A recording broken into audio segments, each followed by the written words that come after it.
Shri Venkateswara gold తాకట్టులో ఉన్న మీ బంగారాన్ని విడిపించి కొనబడును.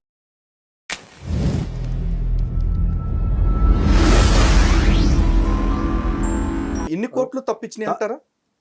కోర్టులు తప్పించినాయి అనేది కాదు ఇక్కడ.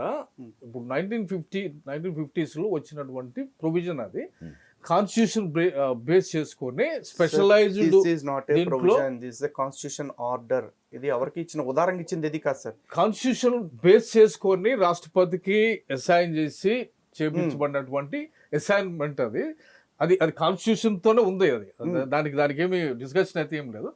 బట్ కాన్స్టిట్యూషన్ లో ఇంకా మనం ఆర్టికల్స్ లో మనం ఇంకా చూసుకుంటే ఇప్పుడు మారిపోగానే వాని సోషల్ స్టేటస్ కానీ వాని వివక్ష కానీ ఇవన్నీ ఆటోమేటిక్ గా అయితే మారిపోవట్లేదు. వారికి ప్రొటెక్షన్ తీసేయటం అనేది అన్యాయం కదా. ఇప్పుడు ఆయన అన్న పాయింట్ లో మనం మాట్లాడుకోవాలి కొన్ని పాయింట్స్. ఆయన ఏమంటున్నారు, ఇందాక కూడా అన్నారు ఆర్టికల్ 14, ఆర్టికల్ 15, ఆర్టికల్ 25 కి ఇది ఖచ్చితంగా విఘాతం అని చెప్పేసి అన్నారు. ఏ విధంగా విఘాతం? ఆర్టికల్ 14, ఆర్టికల్ 15 కి విఘాతం అని మాట్లాడుకుంటే భారతదేశంలో ఇట్లాంటి విఘాతం కల్పించేవి చాలా జరిగినాయి. అప్పుడు మరి సార్ వాళ్ళు మాట్లాడుతున్నారు సార్. ఇప్పుడు SC/ST అట్రాసిటీస్ ప్రివెన్షన్ యాక్ట్ వచ్చింది 1989 లో. ఇది రాజ్యాంగానికి విఘాతం కదా. రాజ్యాంగంలో ఆర్టికల్ 14 ముందు 14 చాలా స్పష్టంగా చెప్తుంది, చట్టం ముందు అందరికీ సమాన అవకాశాలు కల్పించాలి అన్న విషయం చెప్తున్నారు. మరి SC/ST అట్రాసిటీ యాక్ట్ ప్రకారం కొన్ని కులాలని బూతులు తిడితే తప్పు, నేరం. ఇప్పుడు నా కులాన్ని ఎవరన్నా బండబూతులు తిడితే కూడా నాకు అది నేరం కాదు. మరి రాజ్యాంగం నాకు ఆ చట్టాన్ని, ఆ సమానత్వాన్ని నాకు ఎందుకు తీసేసింది?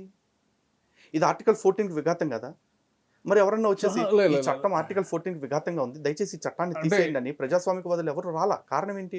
అప్పటికి కొన్ని సంఘటనలు జరిగి కారంచేడు, చుండూరు లాంటి సంఘటనలు జరగటం వల్ల ఒక జాతులపైన దాడులు జరుగుతున్నాయి కాబట్టి వాళ్ళకి ప్రొవిజన్ ఇవ్వాలి, ప్రొటెక్షన్ ఇవ్వాలి అనుకున్నారు.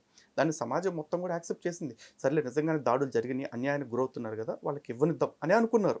కానీ ఆ చట్టాన్ని వినియోగించుకుంటూ ఈరోజు మతం మారిపోయిన వాడు హిందుత్వం మీద విద్వేషం కక్కుతూ ఉన్నాడు. ఈ రోజున చాలామంది నాయకులుగా చెప్పుకుంటున్న వాళ్ళు, ఇందాక మీరు చెప్తున్న రాజేష్ కూడా కొన్నాళ్ళ క్రితం చాలా మాటలు మాట్లాడాడు. బాపన్ లంజా కొడగలరా, బాపన్ నా కొడగలరా అని చెప్పి చాలా మాటలు మాట్లాడాడు. ఎందుకంటే అప్పుడు తనకున్న కాన్స్టిట్యూషనల్ ప్రొటెక్షన్ ఏదైతే ఉందో దాన్ని అతను మిస్యూజ్ చేసుకున్నాడు. అలా మిస్యూజ్ చేస్తున్న వాళ్ళు చాలామంది ఉన్నారు.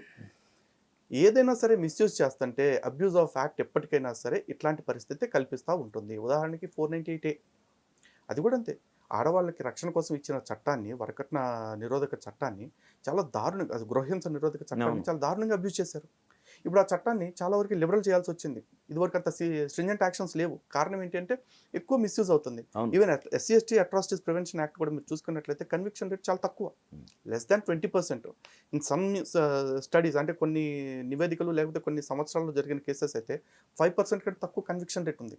అంటే 100కి 80 కేసులు, 80% పైచిలుకు కేసులు కోర్టు బయట తేలిపోతున్నాయి.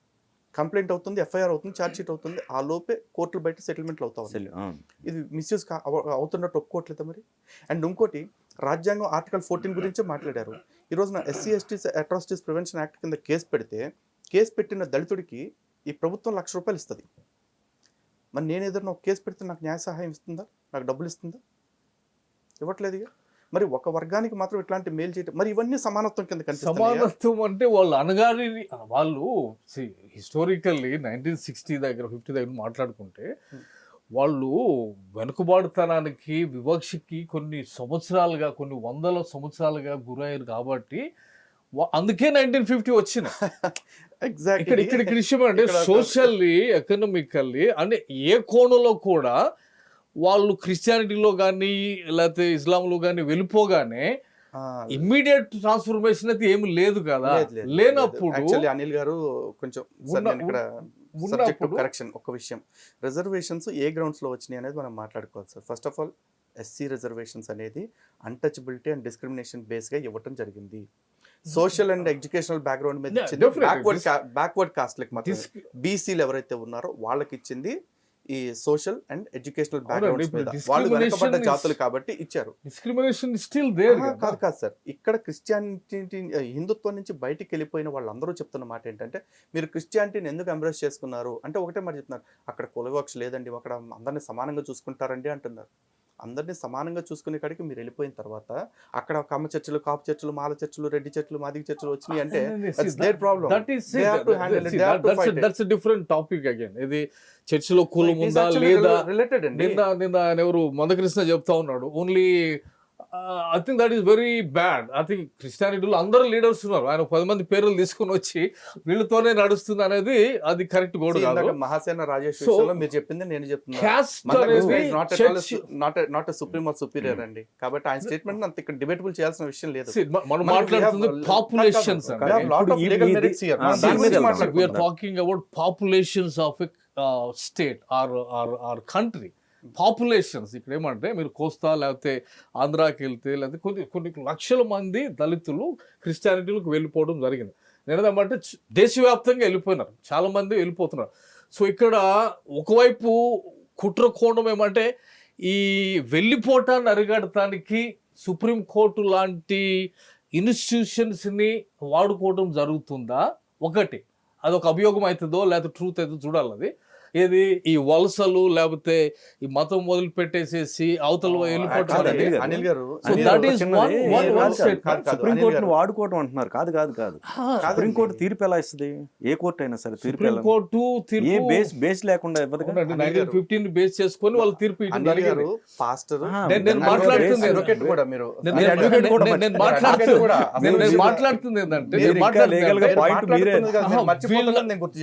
వీళ్ళ స్టేటస్ ఏమి మారలేదు కదా, మరి బుద్ధులకి ఇచ్చినప్పుడు వీళ్ళకి. మీరు అడ్వకేట్ గా అసలు జనరల్ గా యాజ్ అడ్వకేట్ గా మీరు చెప్పాల్సింది, మీరు బేస్లెస్ కి ఎక్కడ వస్తుందా ఏది తీర్పు అనేది? డెఫినెట్ గా బేస్లెస్ కి ఎట్లా వస్తుంది? కాన్స్టిట్యూషన్ బేస్ చేసుకుని వస్తుంది కదా. కాన్స్టిట్యూషన్ బేస్ చేసుకుని 1950లో వచ్చిన దాన్ని ఇప్పుడు ఛాలెంజ్ చేయాలి. ఇప్పుడు ఉన్న పరిస్థితి ఏంటంటే కాన్స్టిట్యూషన్ బేస్ చేసుకొని ఇప్పుడు ఆర్టికల్ 14 అందరూ సమానమే అన్నప్పుడు, డిస్క్రిమినేషన్ లేదన్నప్పుడు, బుద్ధిజంలోకి వెళ్ళేటోనికి ఇస్లాంలోకి వెళ్ళేటోనికి డిస్క్రిమినేషన్ ఎట్లా చూపిస్తాం? వానికి క్యాన్సిల్ చేయ, వీనికి క్యాన్సిల్ చేయ, అది సమానత్వం అవుతుంది. బుద్ధిజంలోకి వెళ్ళేటోనికి అంటే ఇది పరాయి మతం కదా, ఇది దేశానికి కనెక్షన్ లేదు కదా, అందుకే ఇక్కడ క్యాన్సిల్ చేస్తున్నానంటే సరే క్యాన్సిల్ చేయి. వాటి నువ్వు దాన్ని కల్పించిన ఉద్దేశం ఎందుకు? వాడు వివక్షకు గురయ్యాడు, సోషల్ డిస్క్రిమినేషన్ ఉంది, వెనుకబాటుతనానికి గురయ్యాడని నువ్వు కవరింగ్ ఇచ్చినావు, ప్రొటెక్షన్. సో నువ్వు అటు వెళ్ళినావంటే నీకు అది తీసేస్తానంటే అది అన్యాయం కదా. మళ్ళీ ఒక పక్కకు వచ్చి నువ్వే చెప్తున్నావు మతాన్ని ఎంచుకునే స్వేచ్ఛ నీకు ఉందా అంటున్నావు. ఇంకో పక్కన సో నీకు ఇచ్చిన ఆర్టికల్స్ చిన్నది ఇంకొక పాయింట్, ఇందాక లలిత్ గారు ఒక పాయింట్ చెప్పారు, చాలా వ్యాలిడ్ పాయింట్. అది కేసులు పెట్టిన తర్వాత కోర్టు బయటే అప్పటికే సెటిల్మెంట్ అవుతున్నాయి, 90% అక్కడే క్లియర్ అయిపోతుంది. ఎందుకు చేస్తున్నారు ఆ కేసులు? మిస్యూజ్ ఎందుకు చేస్తున్నారు? ఆ మిస్యూజ్ చేయడం అనేది వాళ్ళ ప్రొటెక్షన్ ఉన్నది, మిస్యూజ్ చేయొచ్చా? దాని మీద కూడా ఒక ఖచ్చితమైనటువంటి నిర్ణయం ఉండాలి. డెఫినెట్ గా ఇప్పుడు అది మిస్యూజ్ చేసుకున్నాడు, అప్పుడు ఏం చేయాలంటే అతనికి అది వర్తించకుండా చేయాలిగా. మిస్యూజ్ చేసేటోడు ఉంటాడు, దాన్ని బట్టి ప్రాణాన్ని కాపాడుకునేటోడు కూడా ఉంటాడు. కాబట్టి అది ఖచ్చితంగా. సో ఇద్దరు ముగ్గురు ఎవడో మిస్యూజ్ చేసాడని మొత్తాన్ని తీసేయడం అనేది తప్పు అవుతుంది. ఆ ఇద్దరు ముగ్గురికే తీసేద్దాం. వాళ్ళిద్దరు ముగ్గురు 100 మందిని ప్రొటెక్ట్ చేసినప్పుడు ఒక్కరు తప్పు చేశారు, ఆ ఒక్కరిని ఐడెంటిఫై చేసినప్పుడు వాడికి శిక్ష ఇచ్చేయాలి. మళ్ళీ case discussion SC/ST atrocities act మీద వెళ్ళిపోతుందండి. ఈ తీర్పు గురించి మాట్లాడదాం, చింతాడ ఆనంద్ కేసు గురించి. Okay right right. ఇక్కడ మాట్లాడుకుంటే సార్ ఒక కాదు, దీని లింకులే ఉన్నాయి,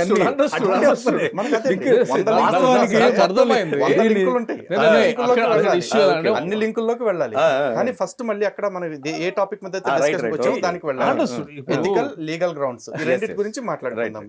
రెండింటి గురించి మాట్లాడుకున్నట్టయితే ఫస్ట్ ఎథికల్ గ్రౌండ్స్ లో ఒక మాట్లాడుతానండి. మతం మారిన ప్రతివాడు ఏం చెప్తాడు అంటే, నా మట్టుకు బ్రతుకుట క్రీస్తే చావైనను మేలే అని చెప్పేసి చెప్పుకుంటారు. అవునా? మరి తినడానికి తిండి లేదు కదా, మరి తినడానికి తిండి లేనోడికి మతం ఎందుకు మారుస్తున్నారు సార్? మరి నువ్వు వెళ్ళగొడుతున్నావు కదా. ఎవరు వెళ్ళగొట్టారు సార్? ఇప్పుడు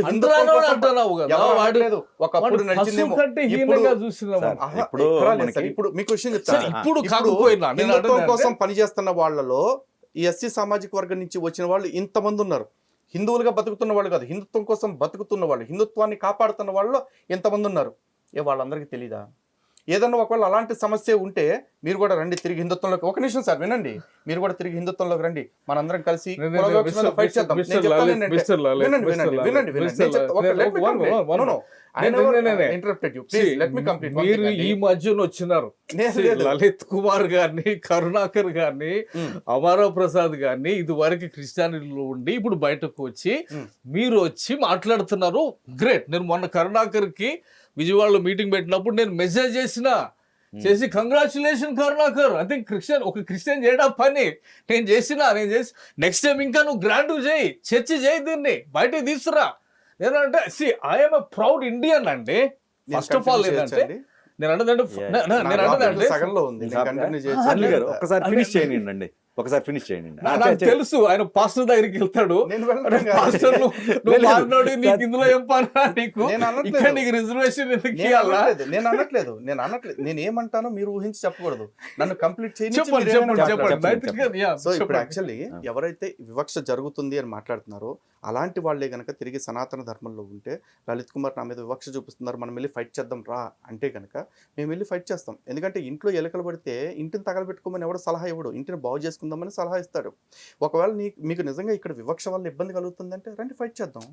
అండ్ ఇంకోటి చెప్పాను కదా, నా మట్టుకు బతుకుట క్రీస్తు కొరకే చావైనను మేలే అని క్రైస్తవుడు అనుకుంటాడు. అలాంటి వాడు తిరిగి హిందూ రిజర్వేషన్స్ గురించి ఎందుకు ఆశపడుతున్నాడు? ఒకటి. రెండోది, బైబిల్లో గనక చూసుకుంటే బైబిల్ నుంచి ఒకటి చెప్తాను మీకు. ఇంకోటి ఉంది అనిల్ గారు, సనాతన ధర్మాన్ని అదే వదిలేయటానికి చెప్పాను సార్. క్రాస్ టాకింగ్ ఆయన వర్షం కంప్లీట్ చేసిన తర్వాత నేను మాట్లాడుతున్నాను, నేను క్రాస్ టాక్ చేయట్లేదు. సో ఇక్కడ ఏంటంటే రోమా పత్రిక 6వ అధ్యాయంలో కొన్ని వచనాలు ఉన్నాయి.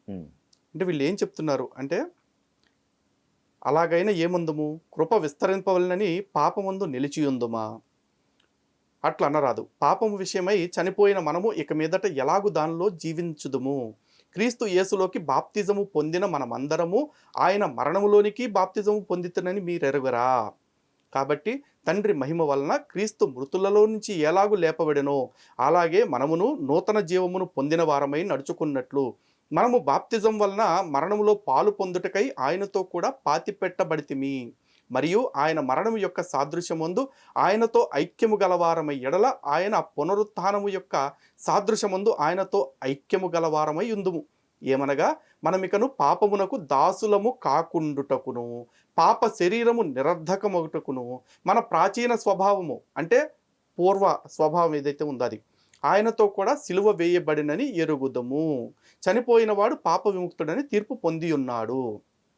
వీళ్ళు ఎవరైతే బాప్టిజం తీసుకుంటారో వాళ్ళు గత జన్మ మొత్తం అయిపోయింది, దాన్ని విడిచిపెట్టేసి సంపూర్ణంగా క్రీస్తులో బతకాలి అనుకుంటారు. ఇప్పుడు క్రిస్టియానిటీలోకి మారిపోయిన తర్వాత మేము ప్రార్థన మాత్రం యేసుకు చేస్తాం, రిజర్వేషన్ మాత్రం హిందువులు వాడుకుంటాం అంటాం ఎంతవరకు నైతికత?